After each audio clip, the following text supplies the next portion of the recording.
सब सुनाई देता है, मुझे एक बार फिर से कहना, ध्रुव अकड़ते हुए बोला। जब एक बार मैं तारीफ सुन ही ली है तो बार बार करवाने का शौक आ रहा है क्या? संजना ने भी उसी अकड़ के साथ जवाब दिया। तुम्हारी तो मैं। उंगली से ऊपर की ओर इशारा, उंगली से ऊपर की ओर इशारा, उंगली से ऊपर की ओर इशारा। ध्रुव संजना को अंगुली दिखाते हुए कुछ कहने ही वाला था कि तभी माँ और दादी आ गई। वो दोनों परिक्रमा करते टाइम मिल गई थी, इसलिए साथ में आ रही थी। पर वो दोनों संजना और ध्रुव को पास देखकर बोली, अरे बच्चों, तुम लोग क्या बात कर रहे हो? ध्रुव की माँ ने कहा।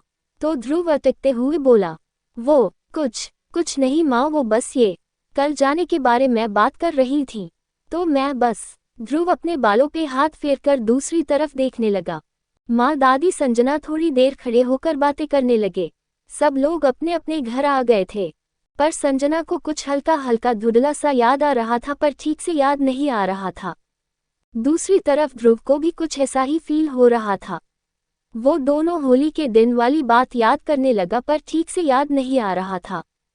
दोनों को बस वो पल हल्का सा याद आ रहा था जब दोनों एक दूजे को बहुत करीब आकर एक दूजे को गुलाल लगा रहे थे। संजना अपने रूम में बैठी सोच सोचकर परेशान हो रही थी। उसे हल्की सी आवाज कुछ याद आई, जैसे ध्रुव उसको अपने सामने आकर उसके गाल को छू रहा है, अपने होठों को उसके कान के पास ले जाकर अपने मुंह से कुछ बोल रहा था। पर क्या ये याद नहीं आ रहा था? संजना ने बहुत देर सोचा, फिर कुछ भी याद न आया तो वो अपना सिर झटक कर अपना सामान पैक करने लगी। इस बार संजना को अपने घर से जाने पे सच में बहुत दुख हो रहा था। हो भी क्यों न, आखिर इस बार उसके पापा और दादी दादा सभी उसके बदले हुए रूप को देखकर बहुत खुश थे। अब तो संजना को भी अपनी अरोगेसी वाली दुनिया से परे ये शांत जीवन और सादा जीवन अच्छा लगने लगा था, इसलिए इस बार उसने अपनी मम्मी की कई साड़ी और सूट पहनकर सबका दिल जीत लिया था। विराट वेदिका घर आ गए थे। दोनों को आने में देर हो गई थी। महिरा भी ऑफिस चली गई थी, सेम बेबो दोनों स्कूल चले गए थे। वरुण वो भी अपने कॉलेज चला गया था। विराट वेदिका जब आए तब संजना को पता न चला, लेकिन जब उसने अपने रूम की खिड़की से विराट की गाड़ी को बाहर देखा तो वो भागकर अपने रूम से विराट के रूम की तरफ चल दी थी। विराट अभी नहाकर निकला था और वेदिका अभी नहाने गई हुई थी। विराट अभी अपने कपड़े पहन ही रहा था, अभी उसने अपनी शर्ट भी नहीं पहनी थी। ...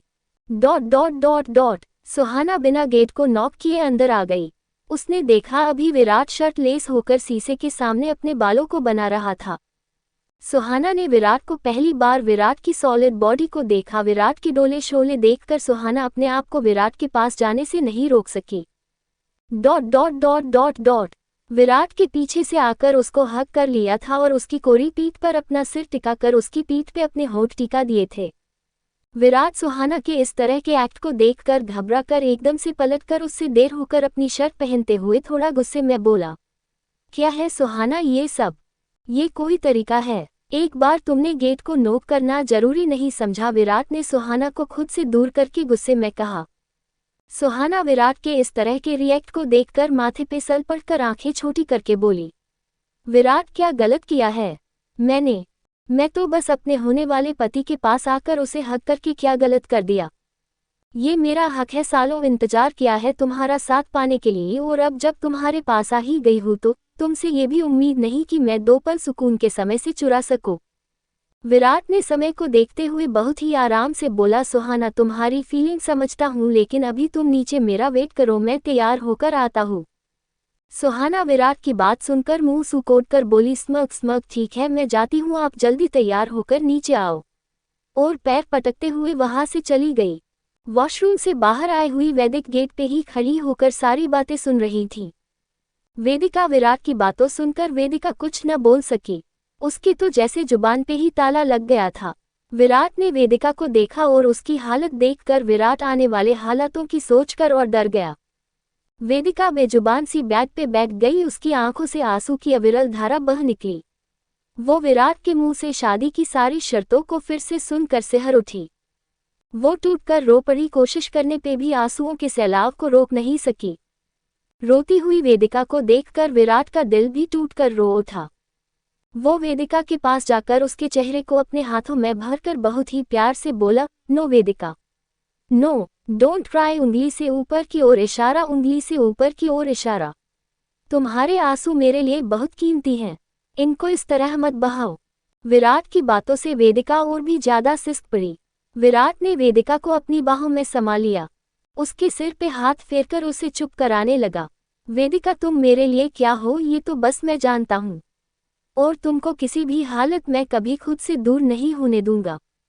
और रही बात शादी के कॉन्ट्रैक्ट की, तो जब मैंने तुमसे शादी की थी तब मैं हकीकत से अनजान था, और मेरे पास तुम्हारे खिलाफ सबूत भी ऐसे ऐसे पेश किए गए थे कि मैं चाहकर भी अपना दिमाग नहीं लगा पाया। मुझे तो हर तरह से गलत ही लग रही थी, इसलिए अनजाने में ही तुमसे नफरत करने लगा था, और तुमसे बदला लेना ही मेरा मकसद बन गया था।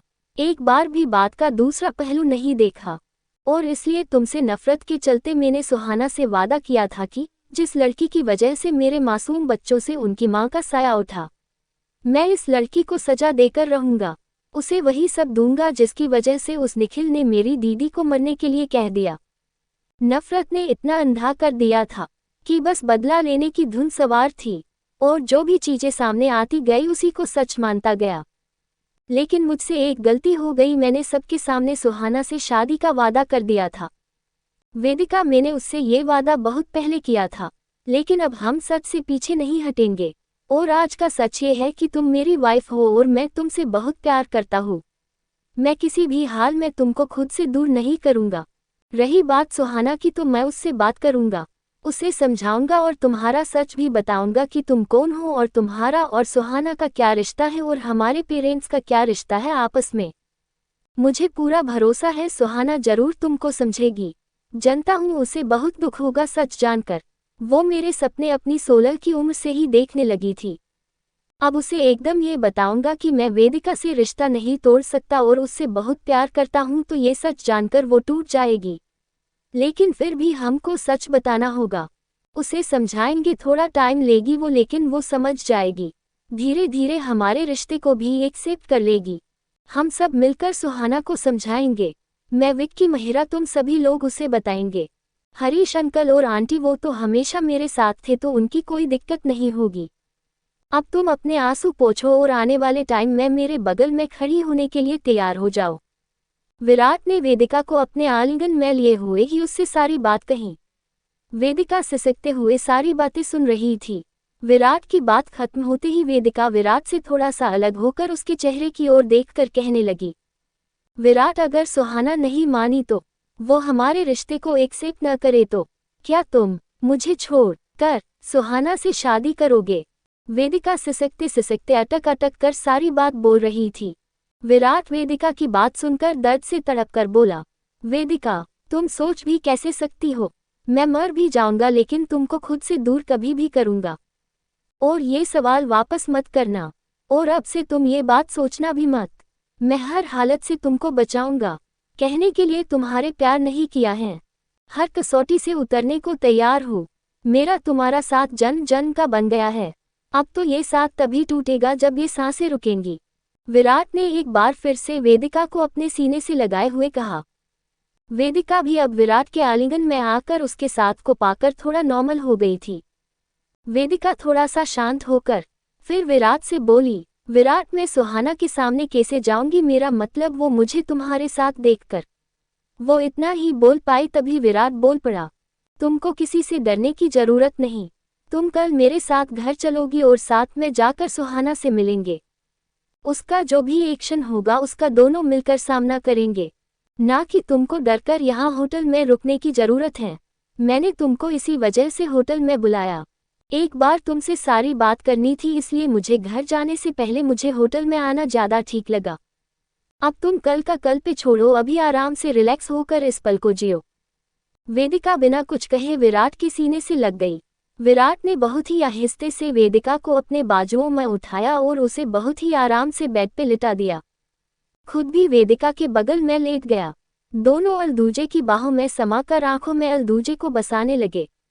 देखते ही देखते दोनों की आंखें बंद हो गई। रात गहरी होने को आई थी, पर सुहाना अभी भी विराट का इंतजार कर रही थी। सुहाना सालों बाद विराट से मिल रही थी, पर विराट तो आते ही निकल गया था। सुहाना अपने वादे से बंधी थी, जिसकी वजह से न तो सुहाना और विराट एक दूजे से फोन पे ज्यादा बात करते थे, न ही इन सालों में कभी मिले थे। वो खिड़की पे खड़े खड़े वो दिन याद कर रही थी जब विराट ने उसे एब्रॉड जाने से पहले कहा था कि सुहाना, अब हम दोनों वादा करते हैं, आज के बाद हम लोग एक दोस्त की तरह कभी कभार बात कर लिया करेंगे, उससे ज्यादा कोई उम्मीद मत लगाना। अब हम लोग सीधा तुम्हारी स्टडी पूरी होने के बाद, मेरा मकसद पूरा होने के बाद ही मिलेंगे। उद्धरण चिन्ह। आज के बाद तुम अपने वादे को याद रखना। मैं मेरा मकसद होने के बाद, तुम्हारी स्टडी पूरी होने के बाद हम लोग शादी कर लेंगे, लेकिन तब तक तुम कोई और उम्मीद मत करना और ना ही मेरे रास्ते में आना। मैं क्या कर रहा हूँ और क्यों कर रहा हूँ, कुछ नहीं। उद्धरण चिन्ह। सुहाना उस दिन को याद करके एक पल के लिए भावुक हो गई, फिर अपने आप से कहने लगी, विराट, बहुत इंतजार करवाया है आपने। ये 5 साल मैंने कैसे काटे हैं ये मैं ही जानती हूँ। तुमने अपने मकसद के लिए मुझे खुद से दूर कर दिया, पर अब वो मकसद भी पूरा हो गया। तुमने उस लड़की को ढूंढकर उससे शादी करके जीवन भर की सजा दे दी, और उसे असली सजा तो जब मिलेगी जब वो तुमसे हमेशा के लिए दूर हो जाएगी। विराट, अब मैं अपने 5 साल के एक एक तड़प का हिसाब तुमसे लूंगी। वैसे भी ये तो मेरा हक है मेरे होने वाले पति पे। सुहाना अपने ही ख्यालों में खोई हुई थी, तभी उसने घड़ी को देखा, रात के 2 बज रहे थे। उसने ठंडी आहें भरते हुए कहा, ओ विराट, तुम्हारी ये शूटिंग की दुनिया सच में मुझे बहुत इंतजार करवाया करेगी। कोई बात नहीं, जहाँ इतने साल इंतजार किया वहाँ ये भी सही। आज सुबह से ही संजना को जाने की चिंता सता रही थी, क्योंकि वो बस होली की वजह से ही तो आई थी अपने घर, तो अब उसके जाने का टाइम हो गया था। संजना थोड़ी उदास थी, तभी उसकी दादी उसके पास आकर कहने लगी, सुन तो बेटा संजू, तू कल सुबह तो जल्दी चली जाएगी, तो तू आज मेरे साथ मंदिर चल। और हाँ, मैंने तेरी माँ की साड़ी निकाल दी है, तू वो पहनकर मेरे साथ मंदिर चल रही हो। संजना ने मुस्कुराकर हाँ मैं गर्दन हिला दी और अंदर तैयार होने चली गई। मंदिर जाकर संजना को थोड़ा अच्छा लगा, तभी उसे कुछ जानी पहचानी सी आवाज आई, क्या माँ, मैं अच्छा भला अपनी ऑफिस जा रहा था, आप मुझे मंदिर ले आई। अब पता नहीं कितनी देर वेट करवाएंगी, आप जल्दी पूजा करके आना, मैं यही वेट कर रहा हूँ आपका। ध्रुव कहने लगा। तो माँ कहने लगी, ध्रुव अब मंदिर में आ ही गया है तो मंदिर के अंदर आकर भगवान से आशीर्वाद भी ले ले। मैंने भगवान को हाथ जोड़ दिए हैं, अब आप जाकर जल्दी से आओ। ये लड़का भी न पता नहीं कब सुधरेगा, बस आधी तूफान की सी जल्दी में रहता है। माँ खुद से ही बात करती हुई आगे बढ़ गई। दूर खड़ी संजना, जो पूजा करने के बाद पूजा की थाली हाथों में लेके सीढ़ियों की तरफ आ रही थी, तभी उसे ध्रुव और उसकी माँ के बीच की बातें सुनाई दी। दादी अभी मंदिर के पीछे से परिक्रमा करके आ रही थी, तो संजना थोड़ी देर के लिए उनका वेट करने के लिए आगे आ गई थी। पर जैसे ही उसने ध्रुव की बातों को सुना, उससे रहा नहीं गया। वो खुद से बोली, ये जल कुकड़ा वैसे तो बड़ा नाक ऊंची करके दूसरों को सुधारता फिरता है, पर जब खुद की बात आए तो नाक के साथ गर्दन भी ऊंची हो जाती है इसकी। मुझे बिगड़ी हुई और घमंडी कहता है, और खुद ये भी नहीं कि जब मंदिर तक आया है तो माँ का मन रखने के लिए अंदर चला जाए, पर नहीं, माँ की बात मान ली तो नाक नीची हो जाएगी ना इनकी।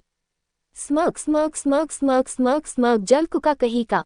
मेरी तारीफ हो गई या फिर और कुछ भी कहना बाकी है? पास आते हुए ध्रुव ने कहा तो संजना ने चौंक कर कहा, तुम तो दूर खड़े थे, फिर मेरी बातें कैसे सुनी?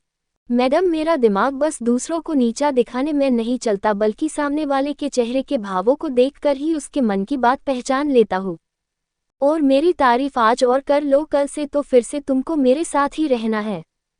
तो जल के अंदर रहकर मगर से वेर लेना कहीं भरी ना पड़ जाए। विराट इतना कह के वहां से जाने ही वाला था कि संजना फिर बोली, जल कुकड़ा कहीं का। क्या बोली तुम? सब सुनाई देता है, मुझे एक बार फिर से कहना।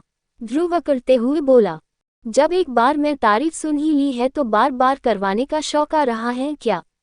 संजना ने भी उसी अकड़ के साथ जवाब दिया, तुम्हारी तो मैं। उंगली से ऊपर की ओर इशारा, उंगली से ऊपर की ओर इशारा, उंगली से ऊपर की ओर इशारा। ध्रुव संजना को अंगुली दिखाते हुए कुछ कहने ही वाला था कि तभी माँ और दादी आ गई। वो दोनों परिक्रमा करते टाइम मिल गई थी, इसलिए साथ में आ रही थी। पर वो दोनों संजना और ध्रुव को पास देखकर बोली, अरे बच्चों, तुम लोग क्या बात कर रहे हो? ध्रुव की माँ ने कहा।